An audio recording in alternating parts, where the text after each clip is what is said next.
வணக்கம். இது ஐபிசி தமிழின் பிரதான செய்திகள். செய்திகளோடு நான் லக்ஷனா யாதவன்.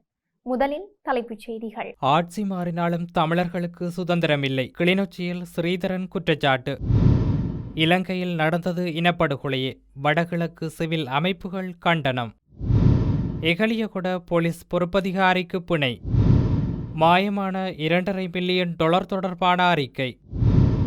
கிழக்கில் புதிய இன்குபேஷன் நிலையம் திறப்பு. தொழில் முனைவோருக்கு அமைச்சர் முக்கிய அழைப்பு.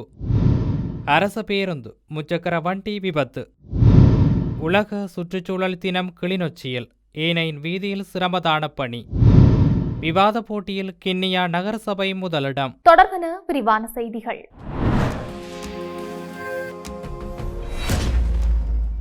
பாராளுமன்ற உறுப்பினர் சிவஞானம் ஸ்ரீதரன் நேற்று மாலை கிளிநொச்சி கட்சி அலுவலகத்தில் ஊடக சந்திப்பினை நடாத்தியிருந்தார். குறித்த ஊடக சந்திப்பில் கத்தோலிக்க மதகுருமார்கள் மத்தியில் பேசுபொருளாக இருக்கும் அருட்தந்தை ஜீவந்த பீரிஸ் மே 18 அன்று நினைவேந்தல் நிகழ்வில் தமிழர்களுக்கு நடந்தது இனப்படுகொலை என்பதை தெரிவித்திருந்தார். இதன் மூலம் சகோதர மொழி பேசக்கூடிய ஒருவர் இவ்வாறு சொல்கின்ற விடயம் முக்கியமானது.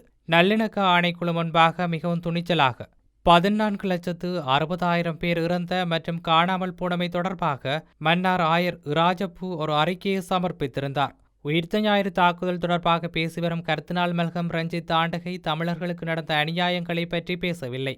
ஆட்சி மாறினாலும் முன்னைய மகிந்த மைத்ரி சந்திரிகா ரணில் ஆட்சியைப் போல் அனுர ஆட்சியிலும் சுதந்திரமாக பாட முடியவில்லை, பேச முடியவில்லை. புலிகளை மீளுருவாக்கம் செய்யும் நோக்கில் பாடல் பாடியதாக தெரிவித்து கைது செய்யப்பட்டு 16 நாட்கள் சிறையில் கிளிநொச்சி இளைஞன் அடைக்கப்பட்டுள்ளார். ஆட்சி மாறினாலும் தொடர்ந்து இனவாதமே காணப்படுகின்றது. தமிழரசு கட்சியின் நிர்வாக செயலாளர் குலநாயகம் தனது அதிருப்தி கடிதத்தை தனக்கும் அனுப்பியுள்ளதாகவும், நீண்ட காலமாக தமிழரசு கட்சியை தக்கவைக்கும் நோக்குடன் பதவிகள் ஒன்றும் பெறாது பாடுபட்டவர்.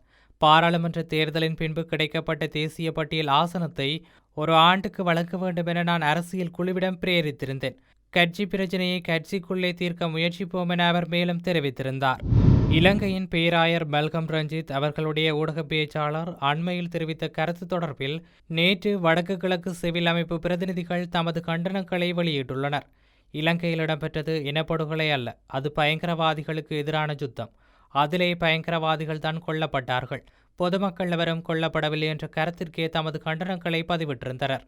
இதில் பொத்துவில் தொடக்கம் பொலிகண்டி வரை மக்கள் பேரியக்கத்தின் ஒருங்கிணைப்பாளர் தவ திரு வேலன் சுவாமிகள், பபிதா வசந்தன் அடிகளார், காணி உரிமைக்கான மக்கள் இயக்க தலைவர் ரத்னசிங்கம் முரளிதரன், சமூக விஞ்ஞான ஆய்வு மையத்தின் இயக்குனரும் அரசியல் ஆய்வாளரும் சட்டத்தரணியுமான சியா ஜோதிலிங்கம், இலங்கை ஆசிரியர் சங்கத்தின் உபதலைவர் தீபன் திலீசன், குரலற்றோரின் குரல் அமைப்பின் தலைவர் கோமகன், கிராமிய உழைப்பாளர் சங்கத்தின் தலைவரும் தேசிய மீனவ ஒத்துழைப்பு இயக்கத்தின் யாழ் மாவட்ட இணைப்பாளருமான இன்பநாயகம், தமிழர் மரபுரிமை பேரவையின் ஒருங்கிணைப்பாளர் சரவணன் உட்பட வடக்கு கிழக்கிலிருந்து பல்வேறு பொது அமைப்பு பிரதிநிதிகள் கலந்து கொண்டிருந்தனர்.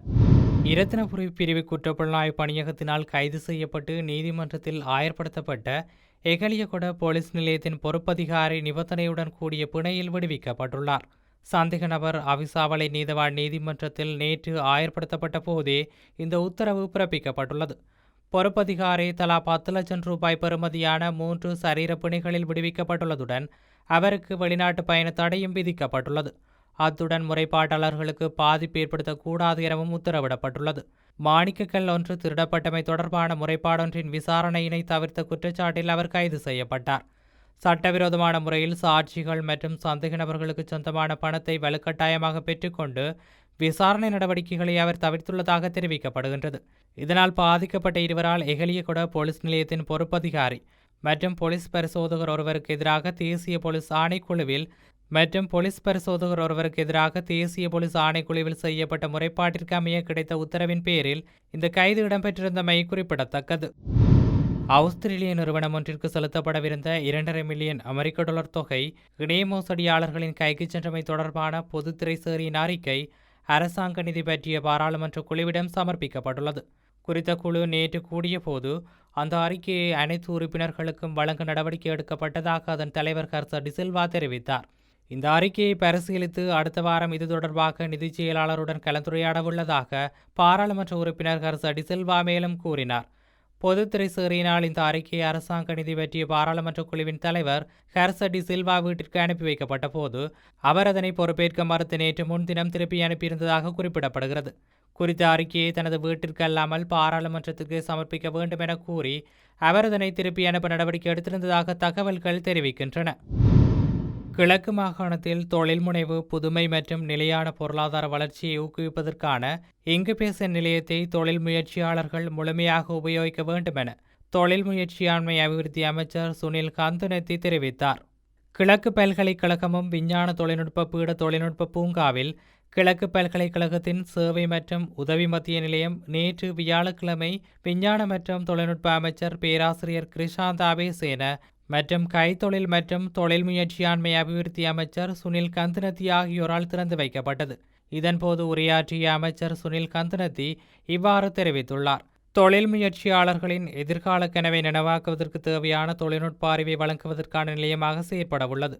அதேவேளை கிழக்கு பல்கலைக்கழகமும் விஞ்ஞான தொழில்நுட்ப அமைச்சும் இணைந்து கிழக்கு மாகாணத்தில் வலுவான பிராந்திய பொருளாதார வளர்ச்சியை உயர்த்துவதற்கு பெறுமதி சேர்ப்பொருட்களின் தரம் மற்றும் செயல்திறன் மதிப்பீடு, வணிகத்திட்ட வழிகாட்டுதல், சந்தை இணைப்பு உதவிகள், தயாரிப்பு சோதனைகள், பேக்கேஜிங் வழிகாட்டுதல், லேபிளிங் மற்றும் பிராண்டிங் ஆலோசனை வழங்கல், தொழில் முனைவோருக்கான பயிற்சி திட்டங்கள் போன்ற பலதரப்பட்ட சேவைகள் வழங்கப்பட உள்ளது.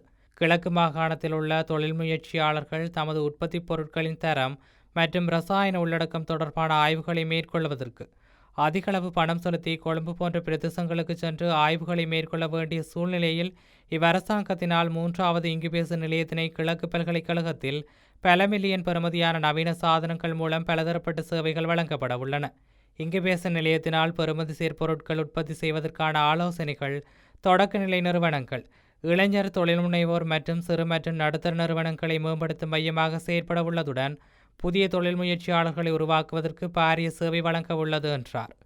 இந்நிகழ்வில் மட்டக்களப்பு மாவட்ட அரசாங்க அதிபர் JS அருள்ராஜ், கிழக்கு பல்கலைக்கழக உபவேந்தர் பேராசிரியர் P பிரதீபன், விஞ்ஞான தொழில்நுட்ப அமைச்சின் செயலாளர் YLM நவவி, மட்டக்களப்பு மாநகர சபை உறுப்பினர் பேராசிரியர் K பிரேம்குமார், வேதாதா நிறுவனத்தின் பணிப்பாளர் மனோஜ் கருணாரத்ன, கிழக்கு பல்கலைக்கழக தொழில்நுட்ப பீடாதிபதி டுலங்க மேனி K குணுபோலகம, கிழக்கு பல்கலைக்கழக பதிவாளர் அமரசிங்கம் பகீரதன், விஞ்ஞான தொழில்நுட்ப அமைச்சின் உத்தியோகத்தர்கள், விதாதா நிறுவன உயரதிகாரிகள் என பலர் கலந்து கொண்டனர். திருகோணமலை கண்டி தம்பலாகாமம் பிரதான வீதியின் முள்ளிப்பொத்தானை 96 வைத்தியசாலைக்கு முன்னால் நேற்று அரசு பேருந்து ஒன்றும் முச்சக்கர வண்டியும் விபத்துக்குள்ளானது. குறித்த சம்பவம் தொடர்பில் தெரிய வருவதாவது, இலங்கை போக்குவரத்து சபைக்கு சொந்தமான பேருந்து, முச்சக்கர வண்டி மற்றும் பெரிய கோள்கலன் லோரி ஆகிய 3 வாகனங்கள் ஒன்றுடன் ஒன்று மோதி இந்த விபத்து நேர்ந்துள்ளது. உயிரிழப்புகள் எதுவுமின்மை சிறிய காயங்களுடன் உயிர் தப்பியுள்ளதாக தெரிய வருகிறது. சம்பவம் தொடர்பான மேலதிக விசாரணைகளை தம்பலாகாமம் போலீசார் முன்னெடுத்துள்ளனர். உலக சுற்றுச்சூழல் தினத்தை முன்னிட்டு போலீசார் மற்றும் கிளிநொச்சி மாவட்ட செயலகம் இணைந்து ஏனையின் வீதியில் கரடிப்போக்கு சந்தியிலிருந்து இரணைமடு சந்தி வரை சிரமதான பணி முன்னெடுக்கப்பட்டது. இதன்போது வீதியின் இருமரங்கிலும் காணப்பட்ட பிளாஸ்டிக் கழிவுகள் அகற்றப்பட்டன. குறித்த சிரமதான பணியில் மாவட்ட அரசாங்க அதிபர் சுப்பிரமணியம் முரளிதரன், பதவி நிலை உத்தியோகத்தர்கள், கிளிநொச்சி மாவட்டத்திற்கு பொறுப்பான சிரேஷ்ட போலீஸ் அத்தியட்சகர் புத்திக குணசேகர, சிரேஷ்ட போலீஸ் அத்தியட்சகர் அங்கமன, கிளிநொச்சி போலீஸ் நிலைய பொறுப்பதிகாரி முகமது சுல்தான் நஜீம் உள்ளிட்டோர் கலந்து கொண்டனர். உள்ளூராட்சி மன்றங்களின் சம்மேளனத்தின் ஏற்பாட்டில் நேற்று மட்டக்களப்பு மாநகர சபையின் கேட்போர் கூடத்தில் நடைபெற்ற உள்ளூராட்சி மன்றங்களுக்கு இடையிலான விவாத போட்டியில் காத்தான்குடி நகர சபையும் கிண்ணியா நகர சபையும் மோதிக்கொண்டன. இப்போட்டியில் கிண்ணியா நகர சபை 295 புள்ளிகளை பெற்று வெற்றியை தனதாக்கிக் கொண்டுள்ளது. கிண்ணியா நகர சபை தவிசாளர் MM மக்தி அவர்களின் தலைமையில் பங்கு பெற்றிய இப்போட்டியில் பிரதி தவிசாளர் கௌரவ MSA அசீஸ், கௌரவ உறுப்பினர்களான AM Imran, MM Rashad Mohamad ஆகியோர் பங்கு பற்றியிருந்தனர். செய்திகள் நிறைவாக மீண்டும் தலைப்புச் செய்திகள். ஆட்சி மாறினாலும் தமிழர்களுக்கு சுதந்திரமில்லை, கிளிநொச்சியில் ஸ்ரீதரன் குற்றச்சாட்டு. இலங்கையில் நடந்தது இனப்படுகொலையே, வடகிழக்கு சிவில் அமைப்புகள் கண்டனம். எகலியகுட போலீஸ் பொறுப்பதிகாரிக்கு பிணை. மாயமான $2.5 பில்லியன் தொடர்பான அறிக்கை. கிழக்கில் புதிய இன்குபேசன் நிலையம் திறப்பு. தொழில் முனைவோருக்கு அமைச்சர் முக்கிய அழைப்பு. அரச பேருந்து, முச்சக்கர வண்டி விபத்து. உலக சுற்றுச்சூழல் தினம் கிளிநொச்சியில், ஏனையின் வீதியில் சிரமதான பணி. விவாத போட்டியில் கிண்ணியா நகரசபை முதலிடம். இத்துடன் ஐபிசி தமிழின் பிரதான செய்திகள் நிறைவு பெற்றன. செய்திகளை உடனுக்குடன் அறிந்து கொள்ள ஐபிசி தமிழ் என்ற எமது யூடியூப் பக்கத்தினூடாக இணைந்திருங்கள். வணக்கம்.